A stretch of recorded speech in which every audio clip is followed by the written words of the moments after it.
Psychiatry Clinical Tips for IMGs. Tip 1. Depression. Always ask about suicidal thoughts in any patient with depression. It's a safety priority. Tip 2. Schizophrenia. Auditory hallucinations giving a running commentary a classic for schizophrenia. Tip 3. Mania. A patient with elevated mood, decreased sleep, and pressured speech. Think mania. Tip 4. Generalized anxiety disorder. GAD.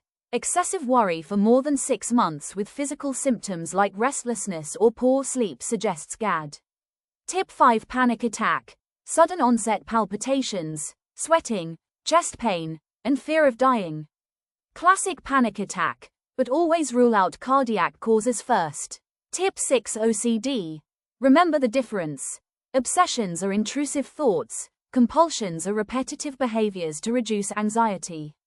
Tip 7. PTSD. Nightmares, flashbacks, and hypervigilance after trauma. Think PTSD. Tip 8. Delirium versus dementia. Delirium has acute onset with fluctuating consciousness. Dementia is gradual and progressive. Tip 9. Alcohol withdrawal. Tremors, sweating, and hallucinations within 24 hours of stopping alcohol. That's alcohol withdrawal. Give benzodiazepines. Tip 10. Lithium toxicity. Watch for tremor, ataxia, and confusion in patients on lithium. Check serum levels immediately.